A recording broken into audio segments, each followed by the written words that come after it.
प्रभु के परम पावन महाभागवत पांडवों के चरित्र का श्रवण करते हैं। प्रसंग चल रहा है, समय है समय, ये परिवर्तित होता रहता है। भगवान की दो प्रकार की शक्तियां हैं, एक दैवी शक्ति, एक आसुरी शक्ति।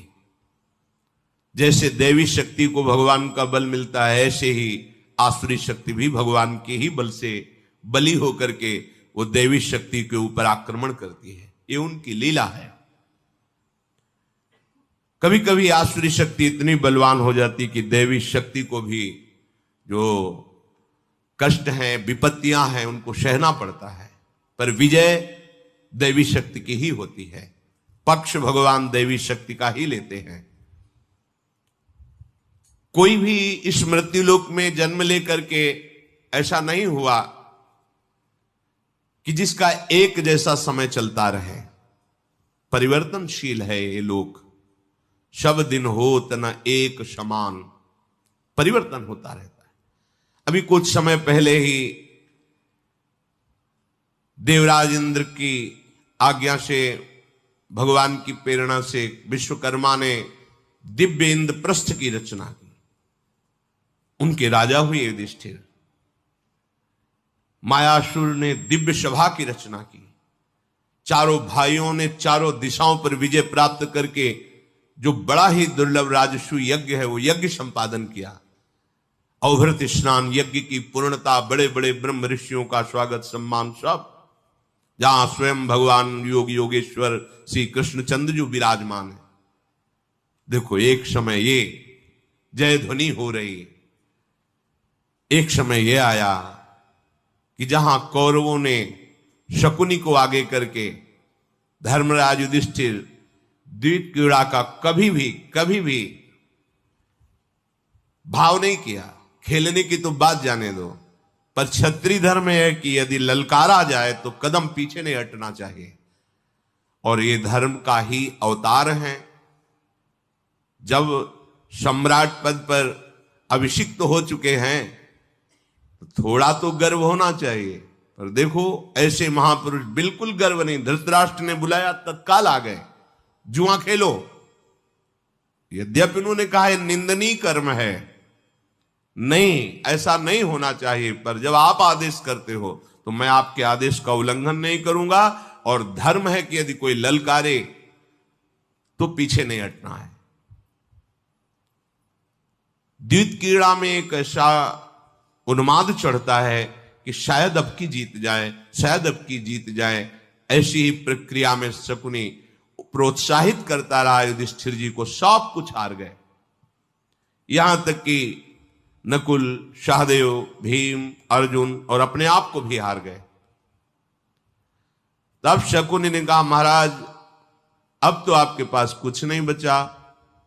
एक धन है, अगर वो लगा दो तो सब वापस कर देंगे।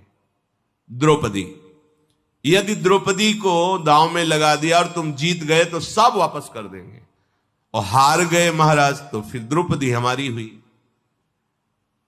प्रलोभन जागृत हुआ कि शायद दांव पर लट जाए, पर वो कपटी सिद्धहस्त द्वित क्रीड़ा का पांसे उसी के पक्ष में पड़े और द्रौपदी को हार गए।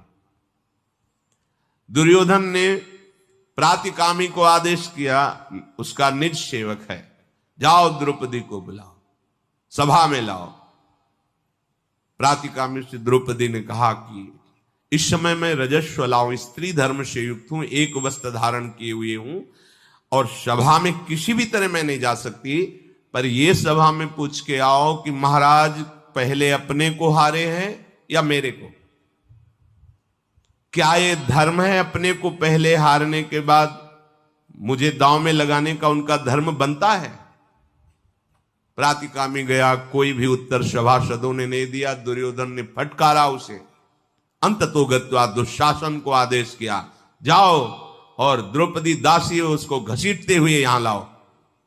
दुशासन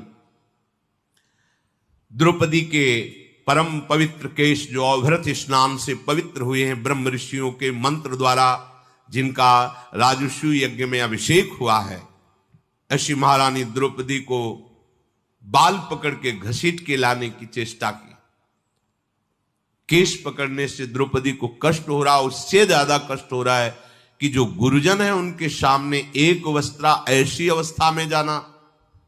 बार बार वो निवेदन कर रहे, दुशासन तू समझ, मैं कोई और नहीं हूं, तू मेरे ही परिकर का, मेरे ही परिवार का है, ऐसा तुझे नहीं करना चाहिए, तेरी दृष्टि मेरे प्रति पूज्य होनी चाहिए। पर मदांधता, आसुरी बुद्धि, ये विनय आदि नहीं सुनती। श्री द्रौपदी जी ने कहा, अय क्रूर कर्मा दुराचारी दुशासन, तू इस तरह मुझे मत खींच, नहीं तो इंद्र आदि देवता भी मिलकर तुझे नहीं बचा सकते। मेरे पति महाबलवान हैं, ये अत्याचार नहीं सह सकेंगे। महात्मा युधिष्ठिर सदैव धर्म में स्थित रहते हैं और धर्म का बड़ा सूक्ष्म स्वरूप है, इसलिए मैं उनके ऊपर कभी कोई दोष नहीं कर सकती कि उन्होंने क्यों हारा।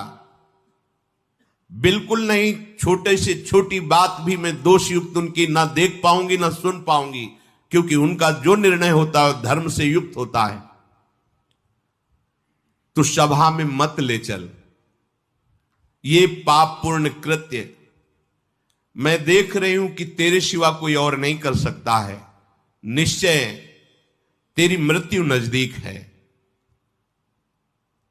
जान पड़ता है द्रोणाचार्य, पितामह भीष्म, महात्मा विदुर, राजा धृतराष्ट्र में कोई भी धर्म और शक्ति नहीं रह गई। ये महापुरुष इस पापाचार की तरफ दृष्टि डाल करके भी क्रोध युक्त क्यों नहीं हो रहे? कौन सुने? दुशासन घसीटता हुआ सभा में ले गए। क्या हालत हो रही होगी उस समय द्रौपदी जी की, जिनको आज तक कुरुवंशी देख ही नहीं पाए। ऐसी सुरक्षा व्यवस्था और पाल की महारानी है, किसी मनुष्य से प्रकट नहीं हुई, यज्ञशाला से प्रकट हुई देवी हैं। बाल खुले हुए हैं और वो भी दुशासन के हाथ में है। एक वस्त्र है, रजस्वला है, स्पर्श करना निषेध माना गया है। सभा में तो जाना बिल्कुल नहीं। जब सभा में गई, आसपास देखा, कोई भी सर ऊंचा नहीं किए, छोड़िए कर्ण, दुर्योधन आदि के सिवा। मैं हाथ जोड़ करके सब सभा से पूछती हूं, क्या मैं धर्म के अनुसार जीती गई हूं? करुण स्वर में सबसे पूछ रही, पर कोई भी उत्तर नहीं दे रहा। तब बड़ी करुणा दृष्टि से पांडवों की तरफ देखा और देख करके अश्रु प्रवाह करते कि आप जैसे वीरों के द्वारा रक्षित होने पर भी मेरी ये दुर्दशा कि सभा में केस पकड़े खड़ा हुआ है दुशासन। भीमसेन को सहा नहीं गया। उन्होंने कहा, महाराज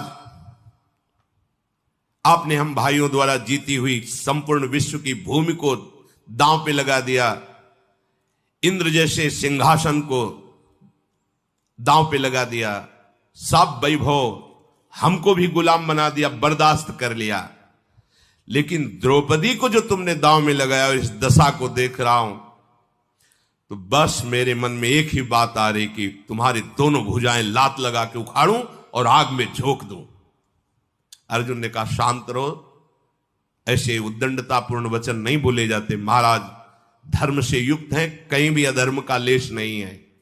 भीम, तुम्हें ऐसे वचन नहीं बोलना चाहिए। दुशासन बार बार बाल पकड़ के झकझोरता है और जोर से ठहाका मार के हंसता है। कर्ण भी बड़ा प्रसन्न होकर के हंस रहा है और कह रहा, वाह दुशासन वाह, दासियों के साथ ऐसा ही बर्ताव करना चाहिए। गांधारा शकुनी कह रहा है, दुशासन तुम महाबली हो, ठीक है ऐसा ही करो।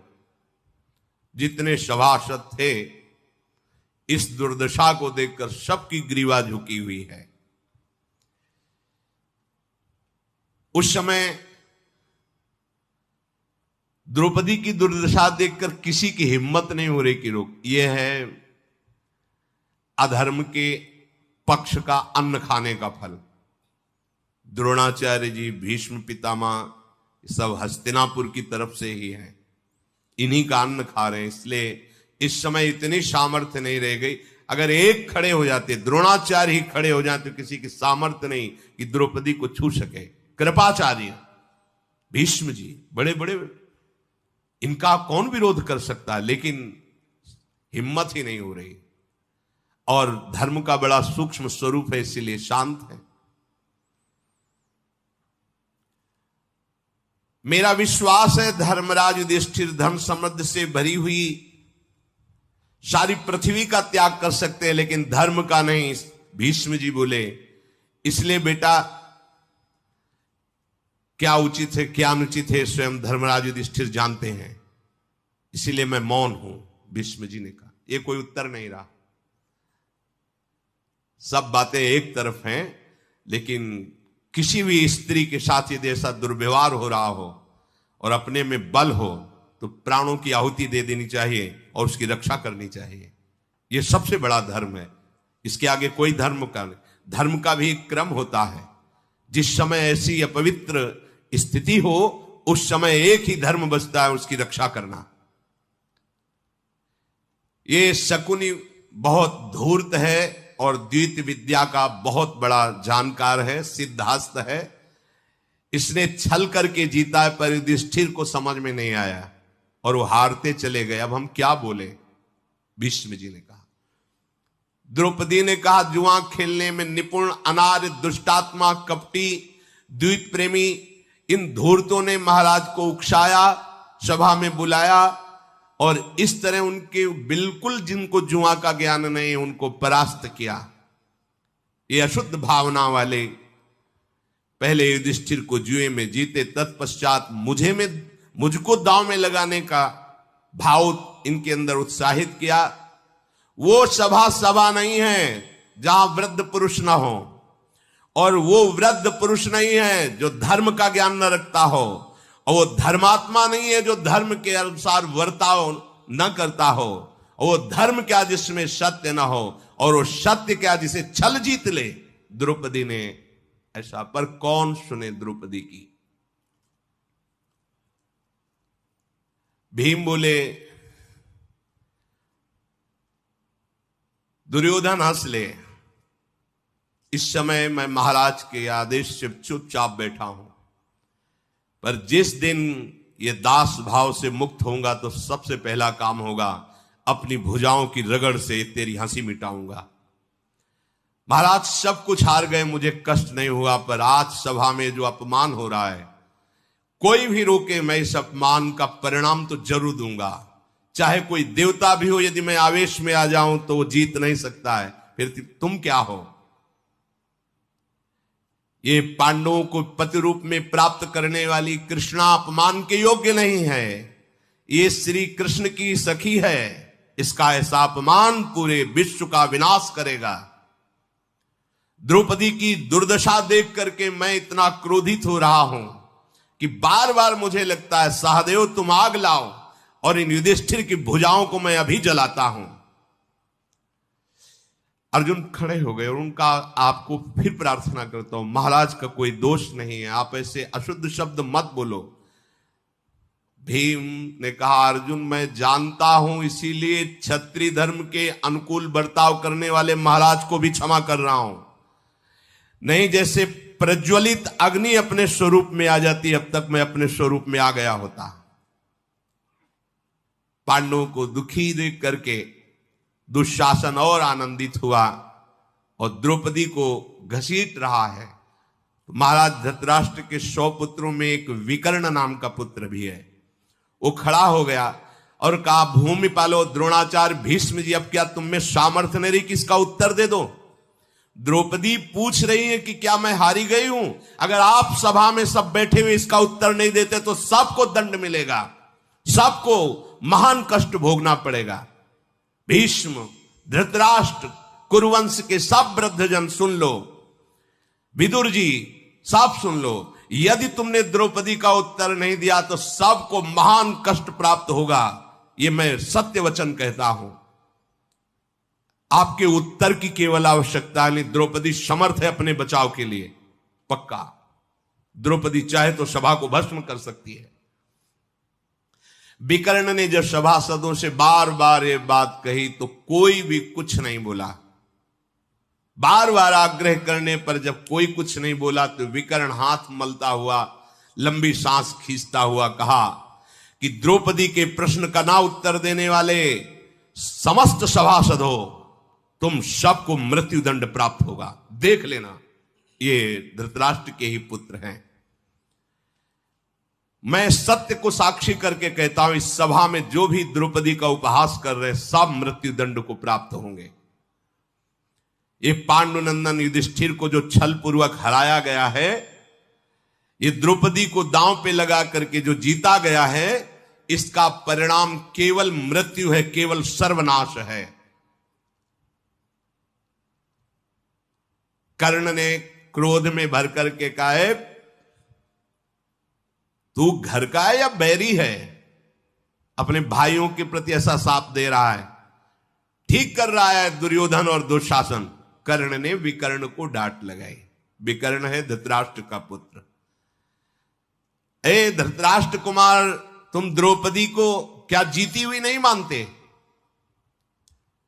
सभा में जब युधिष्ठिर दांव पे लगा रहे थे तब क्यों नहीं रोका भीम ने कि मेरी भी पत्नी है? अर्जुन ने क्यों नहीं रोका? मौन रहना तो मौन स्वीकार का लक्षण होता है।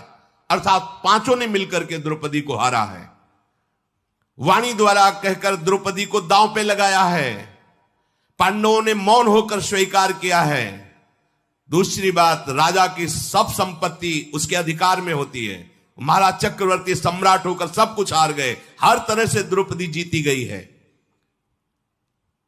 मेरी उत्तम बात सुन। बड़ा उपहास करता है, बड़ी गंदी बात बोलता है कर्ण।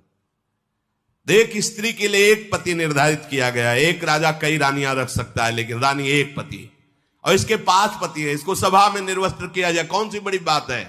बड़ा इसमें तो अपवित्र शब्द का उच्चारण किया। दुशासन, ये विकर्ण मूढ़ है, इसकी बात को मत सुनो। उतारो इन 5 पांडवों के वस्त्र और द्रौपदी के वस्त्र। ऐसा कर्ण की बात सुन करके दुर्योधन ने आदेश किया तो पांडवों के वस्त्र ऊपर के उतार लिए गए। दुर्योधन ने दुशासन से कहा कि बलपूर्वक द्रौपदी का, क्योंकि अपने हाथ से भी पकड़े हुए थी, बलपूर्वक द्रौपदी का वस्त्र हटाओ और सभा में निर्वस्त्र खड़ी करो। तब द्रौपदी ने समझा, अब जब हमारे पतियों के वस्त्र ऊपर के उतार लिए गए और ये महाबली दुशासन है, अब मैं नहीं रोक सकती। तो उनको याद आई, जब कोई नहीं सहारा दिखाई दिया तब अपने प्यारे की याद आई, श्री कृष्ण की।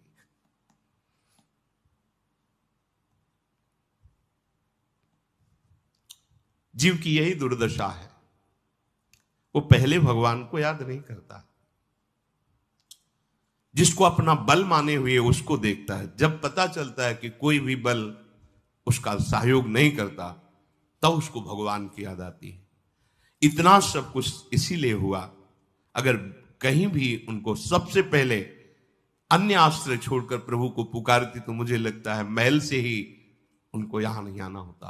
पर ये सब भगवत पार्षद हैं, ये करुणा करके दिखाते हैं हमारी जीव दशा को कि हम ऐसे ही हैं। हमें धन का बल होता है, भुजाओं का बल होता है, व्यक्तियों का बल होता है, पद का बल होता है। जब सब बल निर्बल हो जाता है तब सुनेरी मैंने निर्बल के बल राम। द्रौपदी ने हाथ से छोड़ दिया वस्त्र और ऐसे हाथ किया, गोविंदेति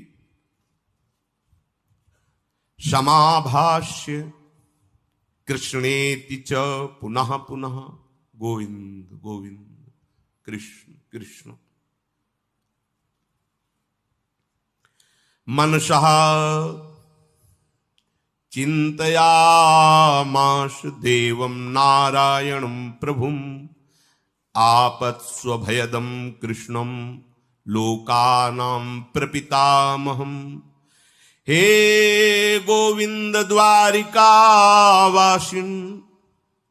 कृष्ण गोपी जन प्रिय कौरवैः परिभूता माम किम न जानासि केशव। हे नाथ हे रमानाथ ब्रजनाथार्तिनाशनम कौर्णवार्णो मरणाम मग्नाम मामुद्धरस्व जनार्दन। कृष्ण कृष्ण महायोगिन विश्वात्मन विश्वभावन प्रपन्नाम पाहि गोविंद कुरु मध्ये वसीदति। हे कृष्ण हे गोविंद हे द्वारिकावासिन हे प्रभु हे गोपीजनों के प्राणवल्लभ, क्या आप नहीं जान रहे इस समय मेरी क्या दशा है? हे नाथ हे रमानाथ हे ब्रजनाथ हे जनार्दन, इस कौरव रूप सभा में मुझे निर्वस्त्र किया जा रहा है, मैं डूब रही हूं, मेरी रक्षा कीजिए। हे सच्चिदानंद स्वरूप श्री कृष्ण, हे महायोगिन, हे विश्व भावन गोविंद, आप मेरी रक्षा करो, मैं आपकी शरण में हूं। तीनों लोकों के स्वामी श्याम सुंदर हे श्री कृष्ण, आप पधारिए, मेरी रक्षा कीजिए। शांत सब छोड़ दिया। याज्ञसेन्यावचः श्रुत्वा कृष्णो गह्वरितो भवत् त्यक्त्वा शय्यासनं पदभ्यां कृपालुः कृपयाभ्यगात्।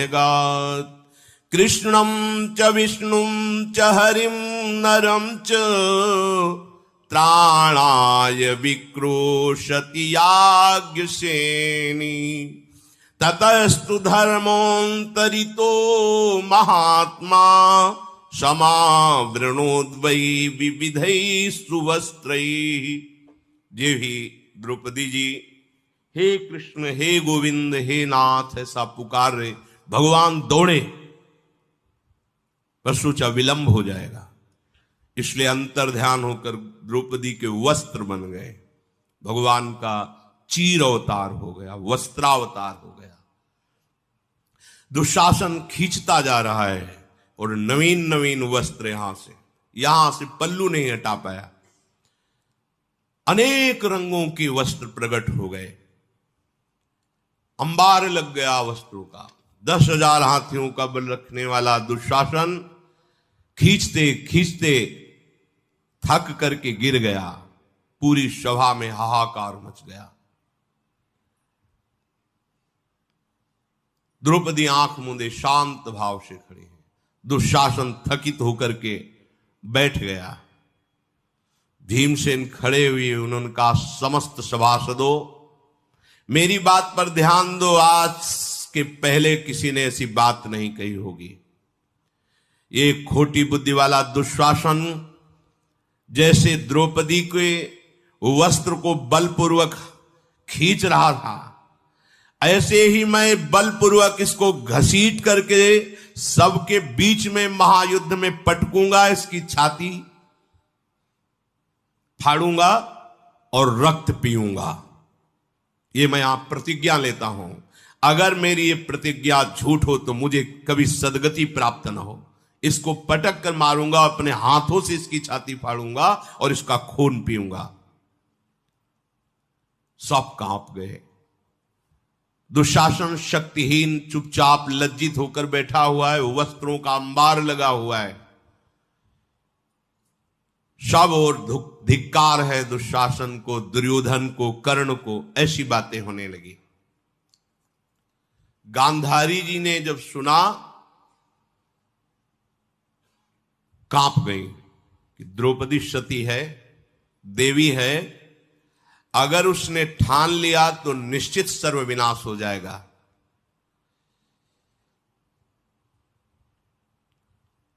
गांधारी जी दौड़ करके धृतराष्ट्र के पास आए और कहा, अब भी तुम्हारी बुद्धि काम नहीं कर रही? अगर आप द्रौपदी को प्रसन्न नहीं किए तो अगला कदम होगा ये सारी सभा भस्म हो जाएगी। द्रौपदी की क्रोधाग्नि से मैं जानती हूं सती का कितना बल होता है। अगर उसने रोष दृष्टि कर ली तो सब भस्म हो जाओगे।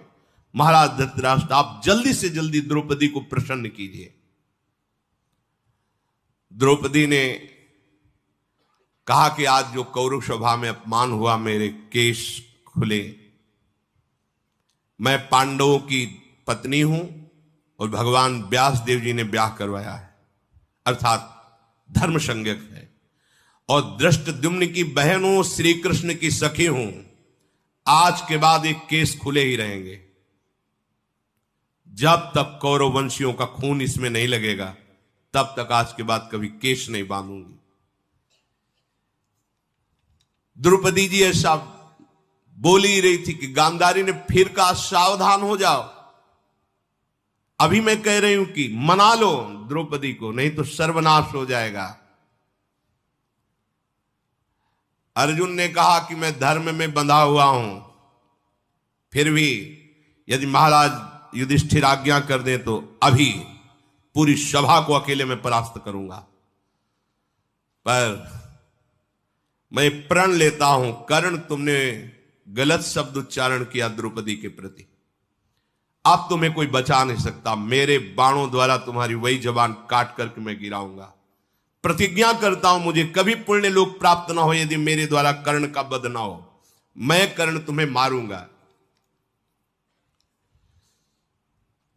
ऐश्वर्य मद में मोहित दुर्योधन तिरस्कार करते हैं, कहा, हाँ हाँ भीमसेन मुझे मारेगा, तुम कर्ण को मारोगे। अभी तो देखो सर उठाने की हिम्मत नहीं, तुम हमारे दास हो।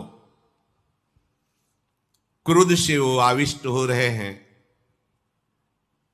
धृतराष्ट्र जी, गांधारी जी वहां सभा से उठे। जे ही उठे सोई एक सियार के हुआने की आवाज आई और बहुत से गीध आकर के उस सभा के ऊपर बैठ गए।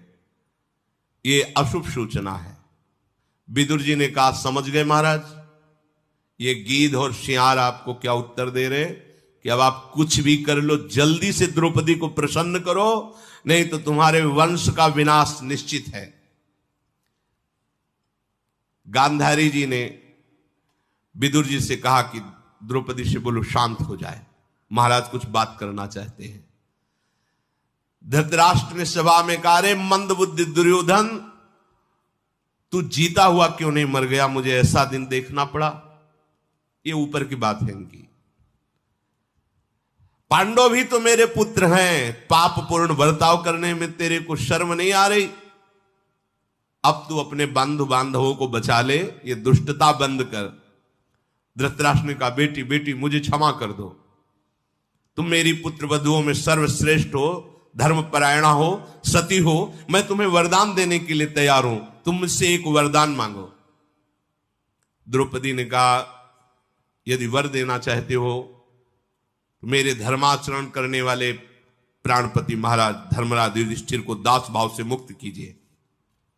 उनका है एवमस्तु, अभी मुझे शांति नहीं हुई, तुम एक और वरदान मांगो।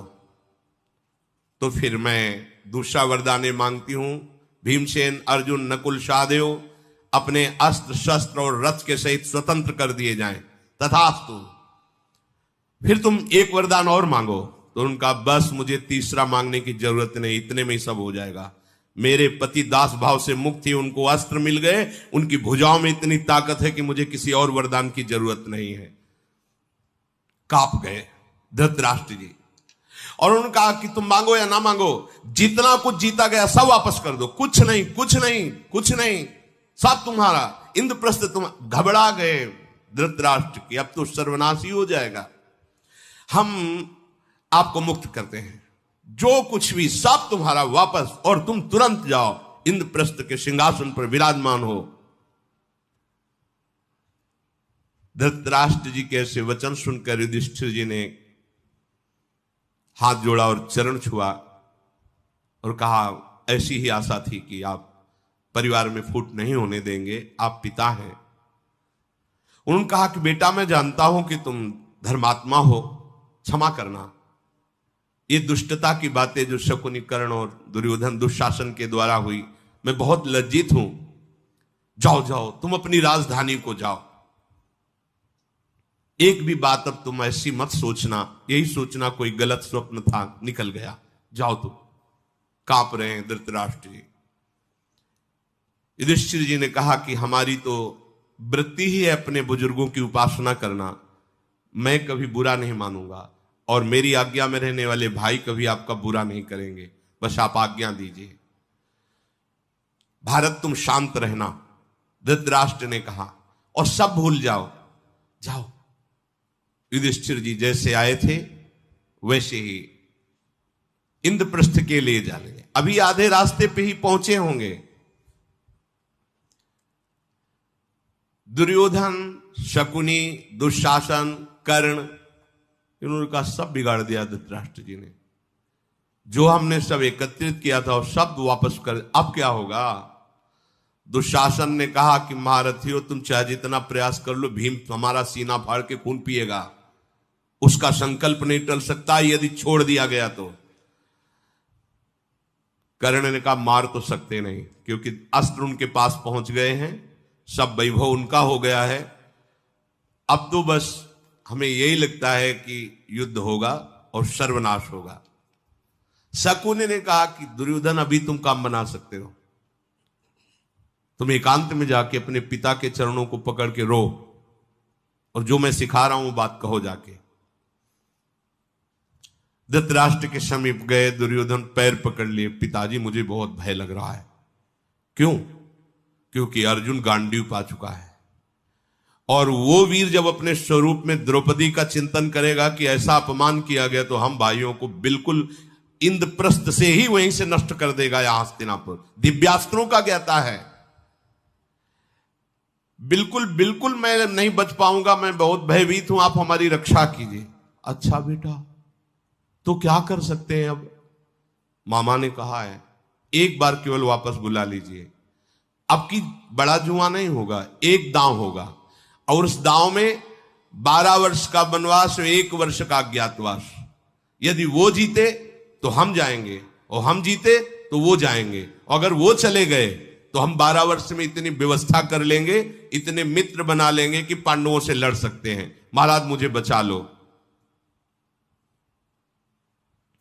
और हम आपको बता रहे हैं कि शकुनी मामा के पासे वैसे ही पढ़ते जैसा चाहते, इसलिए विजय मेरी ही है, आप उनको बुलाओ। और 13वां वर्ष अज्ञात वर्ष का तो पूर्ण ही नहीं कर सकते, क्योंकि इतने महाबली कहां छुपेंगे, और हमारे गुप्तचर पूरे विश्व में लगे रहेंगे, तो ये सदैव वनवास ही में रहेंगे, इसलिए आप बुला लीजिए, हम लोगों की रक्षा कीजिए। धृतराष्ट्र ने कहा बेटा पांडव तो बहुत दूर चले गए हैं, और जब हम बुलाएंगे तो भीष्म और विदुर, उनकी आप परवाह न कीजिए, आप आज्ञा कीजिए। युधिष्ठिर आपकी आज्ञा नहीं टाल सकते। द्रोणाचार्य, सोमदत्त, वाली, कृपाचार्य, विदुर, अश्वस्थामा, पराक्रमी, युत्स, भूरिश्रवा, भीष्म, विकर्ण, जब इन सबको सुनने को मिला तो तुरंत आए, और धृतराष्ट्र का महाराज फिर गलती करने जा रहे हो? तो उनका मैं अर्थ अनर्थ कुछ नहीं देखता, अपने पुत्र की शांति चाहता हूं, इसलिए मेरी आज्ञा का तत्काल पालन किया जाए। गांधारी बोली महाराज आपकी बुद्धि को क्या हो गया है, आप अपने इस दोष से पूरे कुल का नाश क्यों करना चाहते हैं?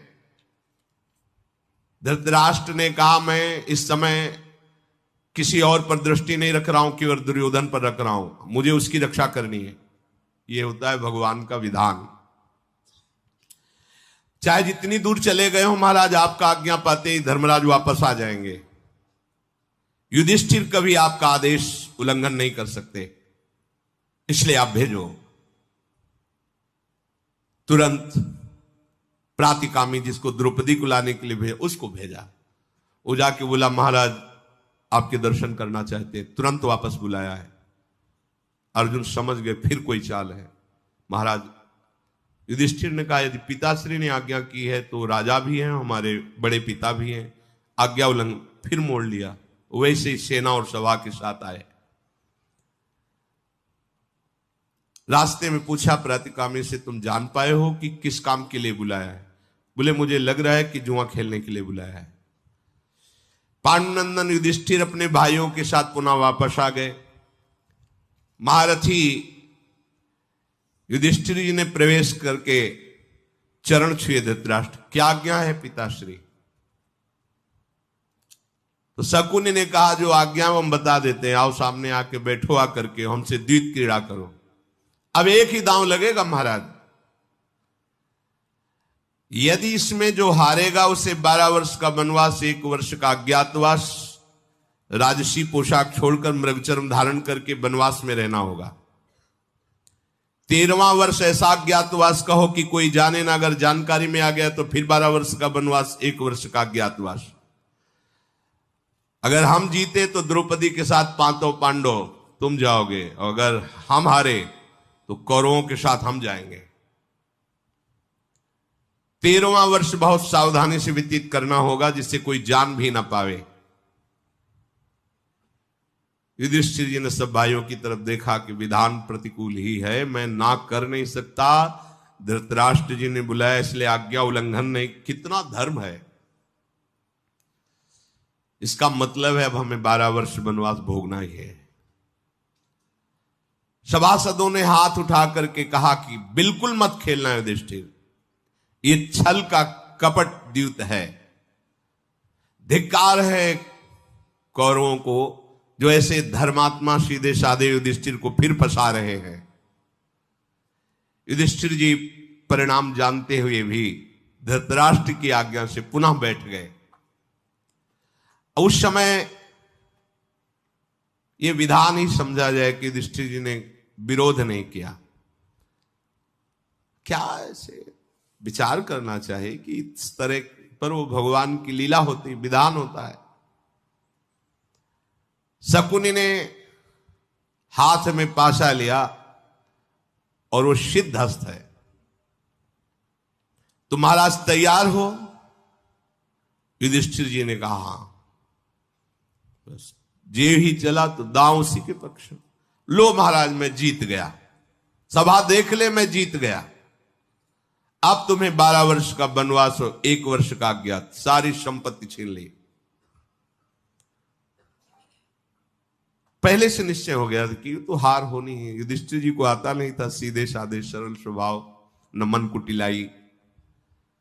कौरवों ने मृगचर्म ला के धारण करो,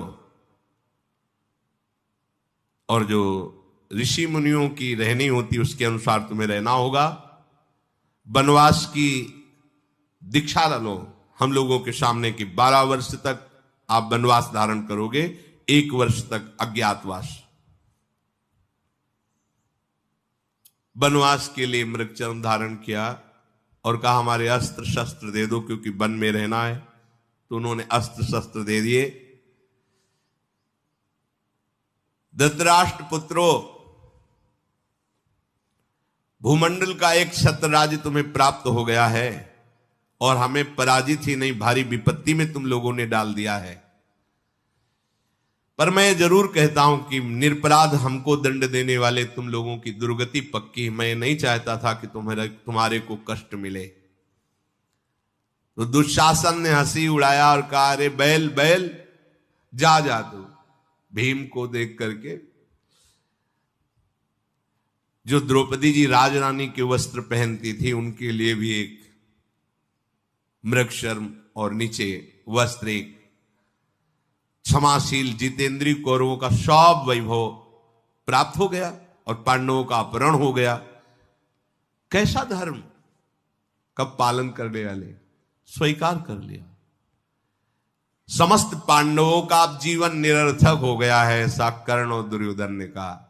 अब जंगलों में भटकेंगे और 1 वर्ष का अज्ञातवास तो ये रह नहीं सकते, क्योंकि पहाड़ जैसा शरीर भीम का कहां छुपेंगे।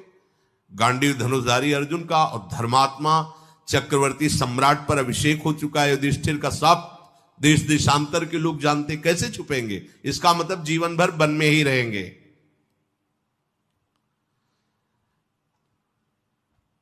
कर्ण ने, दुर्योधन ने कहा कि हां, कुल भीलों से भी गिरे हुए अब तुम लगते हो।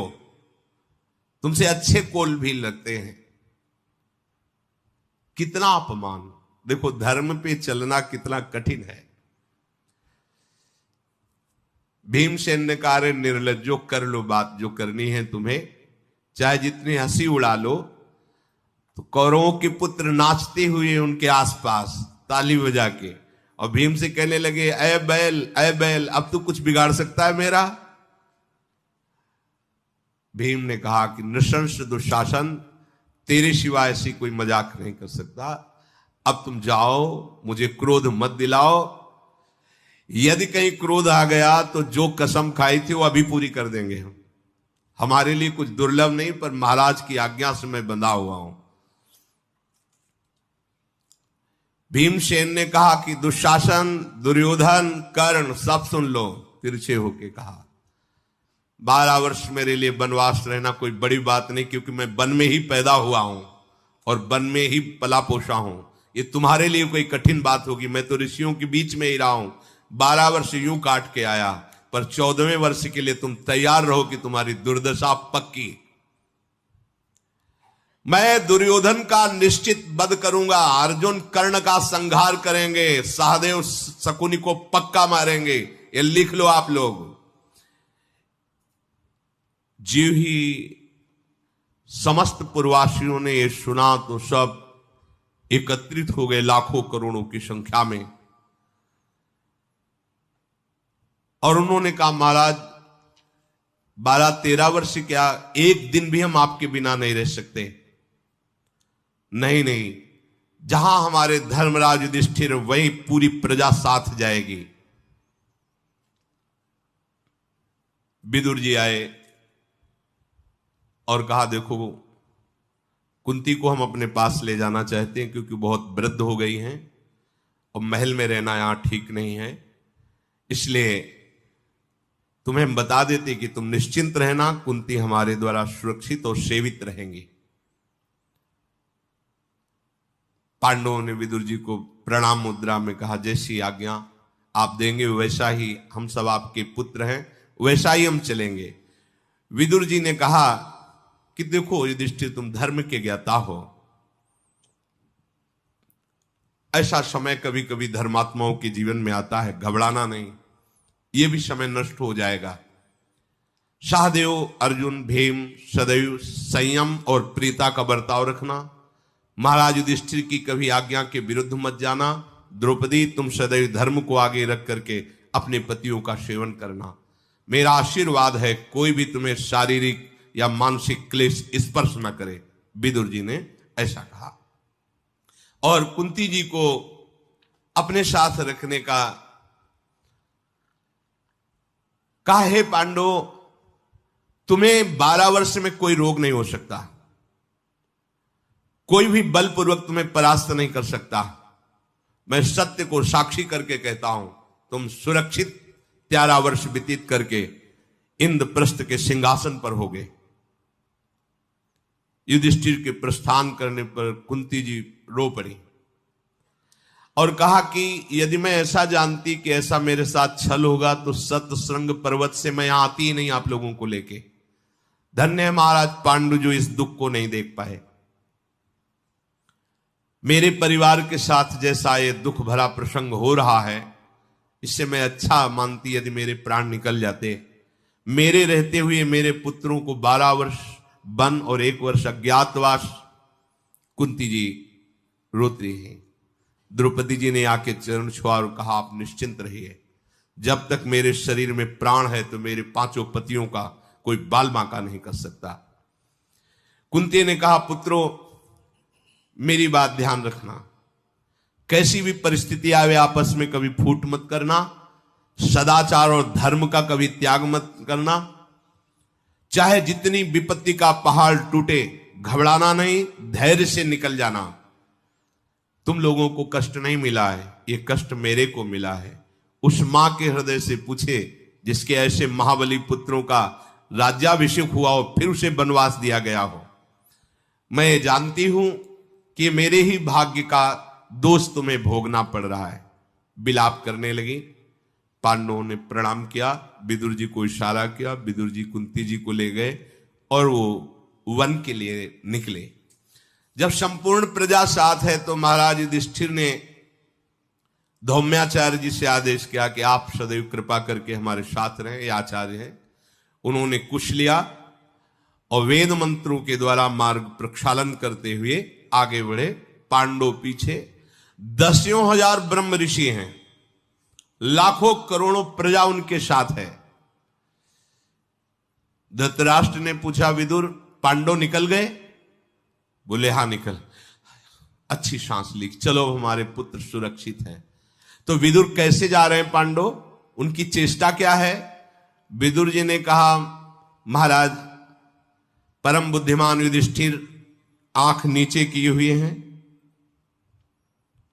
भयानक दृष्टि वाले महाबलशाली भीम अपनी भुजाओं को देख रहे हैं। महाराज जो अर्जुन है वो बालू लेकर के हाथ में से एक तार छोड़ते हुए जा रहे हैं, बाल को बिखेर दिया है। नकुल पूरे शरीर में रज लगाए, सहदेव पूरे मुंह को मिट्टी से पोते हुए हैं। ऐसे आपके पांडुपुत्र जा रहे हैं। तो विदुर जी, इसका कोई मतलब हो सकता है? हां महाराज, ये चेष्टाओं का मतलब है। महाराज युधिष्ठिर नेत्र अपने इसलिए किए हैं कि उनके अंदर बहुत क्रोधाग्नि और धर्मात्मा और तपस्वी सत्य प्रतिज्ञ है। वो डर रहे हैं कि कहीं किसी पर हमारी दृष्टि न पड़ जाए, नहीं तो भस्म हो जाएगा, इसलिए वो अपनी आंखें नीचे की हुई जा रहे हैं। और भीमसेन जो चल रहे हैं वो मानो ये बता रहे हैं कि मेरी भुजाओं में इतना बल है कि लौट करके एक भी कौरव को मैं छोड़ूंगा नहीं। और अर्जुन जो बालू बिखेरते हुए जा रहे हैं कि मैं ऐसा बाण संचालन करूंगा जैसे बालू का तार नहीं टूट रहा है, ऐसे बाणों की वर्षा करके तुम्हारे पक्ष में भी जो होंगे उनका सर्वनाश कर दूंगा। सहदेव अपने मुंह में मिट्टी पोत कर इसलिए जा रहे हैं कि कौरव वंशियों, तुम समझ रहे हो कि मैं बहुत उन्नति को प्राप्त हो रहा हूं, तुम्हारे मुंह पर धूल पड़ेगी, संपूर्ण लोग तुम्हारी निंदा करेंगे। और नकुल इतने सुंदर हैं, उन्होंने अपने शरीर पर पूरे धूल इसलिए लगा रखी कि कोई मेरे पर आकर्षण न कर पावे, ऐसा। और द्रौपदी ने एक वस्त्र धारण करके बाल बिखेर लिए हैं, क्योंकि उनका व्रत है कि जब तक उनके बाल रक्त से युक्त दुशासन के नहीं होंगे तब तक वो बंधेंगे नहीं। और दूसरा भाव ये कि आज मैं जिस दशा को प्राप्त हूं, ऐसे कौरव की पत्नियां जब बाल बिखेर कर 100 पर रोएंगी तब हम अपने बाल बांधेंगी। धृतराष्ट्र घबरा गए और उन्होंने कहा, विदुर जी अब कोई उपाय हो सकता है जिससे ऐसा हो? सुनो सुनो, जाओ पांडवों को फुसला के लाओ, उनको यहां खिलाते पिलाते हैं, थोड़े दिन रखते हैं, फिर प्रसन्न कर उनका। महाराज अब बातें बंद करो अपनी। वो निकल चुके हैं। लाखों करोड़ों लोग हाहाकार करते हुए कि हमारे स्वामी युधिष्ठिर जब ऐसे वन को जा रहे हैं तो मुझे ऐसे पापाचारियों के राज्य में नहीं रहना। महाराज हम पर कृपा करो, जहां आप रहोगे वहीं हम रहेंगे। मैं धृतराष्ट्र के द्वारा पालित हस्तिनापुर में या इंद्रप्रस्थ में नहीं रह सकता, ऐसे प्रजा बोलने लगी। देवर्षि नारद जी उसी समय प्रकट हुए और पांडवों से कहा, बिल्कुल चिंता मत करना, विश्व के जितने ब्रह्म ऋषि हैं वो सब आप पर कृपालु हैं। और मैं ब्रह्म तेज को धारण करने वाला त्रिकालदर्शी महात्मा हूं, मुझे पूरा दिखाई दे रहा है। तुम्हारे 13 वर्ष ठीक से व्यतीत होंगे और 14वें वर्ष में तुम राज सिंहासन पर होगे, इसलिए तुम बिल्कुल दुखी न हो। समस्त ब्रह्म ऋषियों का आशीर्वाद और सहयोग तुम्हारे साथ है। ऐसा कहकर नारद जी अंतर्धान हो गए। समस्त प्रजा जब साथ चल रही तो महाराज युधिष्ठिर ने कहा कि देखो, हम आपसे प्रार्थना करते हैं, जैसे बने वैसे तुम 13 वर्ष निर्वाह करो, वन में तुम हमारे साथ मत चलो। मैं तुम्हें शपथ दिला के कहता हूं कि हमारी इस कसम को और आज्ञा को पालन करो। कोई भी प्रजा हमारे साथ नहीं चलेगी और सब सुख पूर्वक रहो। महाराज धृतराष्ट्र तुम्हारे ऊपर किसी भी तरह का विरोध भाव प्रकट नहीं करेंगे। अब दसियों हजार ब्रह्म ऋषियों से घिरे हुए प्रजा तो प्रणाम करके वापस हो जाती है। महाराज युधिष्ठिर, भीमसेन, अर्जुन, नकुल, सहदेव, द्रौपदी और धौम्याचार्य जी ये वनवास के लिए आगे पदार्पण करते हैं। शेष चर्चा आगे। श्री राधा वल्लभ लाल की जय।